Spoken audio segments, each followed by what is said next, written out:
Telangana BJP నేతలు ఎవరి దారిలో వారు వెళ్తున్నారా? కొత్త సారథి నాయకుల మధ్య సమన్వయం సాధించలేకపోతున్నారా? సీనియర్లు ఎవరు కొత్త అధ్యక్షుడి మాట వినట్లేదా? ఎంపీలు పరస్పరం పార్టీలో ప్రత్యర్థులుగా మారుతున్నారా?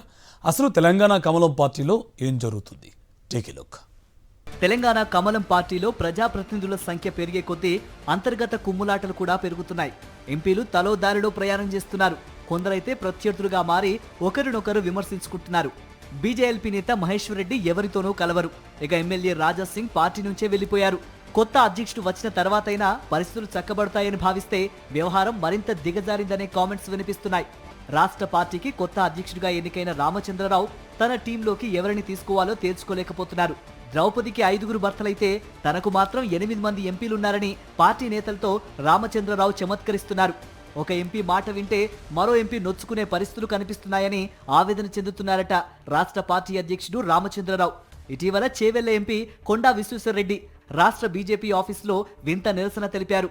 ఇక నిజామాబాద్ ఎంపీ ధర్మపురి అరవింద్ ఫైర్ మీదున్నారు.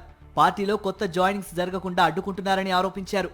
రామచంద్రరావు సమక్షంలో వేదికపైనే పార్టీలో కీలక నేతలపై ఇండైరెక్ట్ గా ఘాటైన కామెంట్స్ చేశారు. ఆర్మూరు ఎమ్మెల్యే పైడి రాకేష్ రెడ్డిని పార్టీలోకి రాకుండా అడ్డుకున్న సందర్భాన్ని గుర్తు చేశారు. పార్టీలో కొందరు అభద్రతా భావంతో పార్టీ తమ సొంతమనే విధంగా వ్యవహరిస్తున్నారని ఆరోపించారు.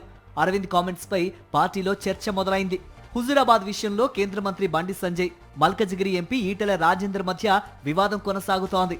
లోకల్ బాడీ ఎన్నికలు దగ్గర పడుతున్న నేపథ్యంలో వీరి మధ్య విభేదాలు మరింత పెరిగే అవకాశాలు కనిపిస్తున్నాయి. హుజూరాబాద్ తన పార్లమెంటు పరిధిలోకి వస్తుందని, వ్యక్తులకు జై కొట్టిన వాళ్లకు టికెట్లు ఇచ్చేది లేదని తేల్చి చెబుతున్నారు బండి సంజయ్.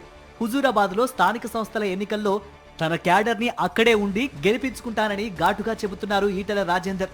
రాష్ట్ర పార్టీకి అధ్యక్షుడు, ఎల్పీ లీడర్ 2 కళ్ళలా ఉండాలి. అయితే పార్టీ కార్యాలయంలో శాసనసభాపక్ష నేతకు కనీసం ఛాంబర్ ఇవ్వకుండా అవమానిస్తున్నారని మహేశ్వర్ రెడ్డి వాపోతున్నారు. విమర్శలు ఎన్ని వచ్చినా డోంట్ కేర్ అంటున్నారు కాషాయ పార్టీ నేతలు. ఇక గోషామహల్ ఎమ్మెల్యే ఏకంగా పార్టీకే రాజీనామా చేసేశారు. తాను కాంగ్రెస్, బీఆర్ఎస్ నేతలతో కొట్లాడకుండా తన పార్టీ వాళ్లతోనే కొట్లాడాల్సి వస్తోందని రాజా సింగ్ వాపోతున్నారు.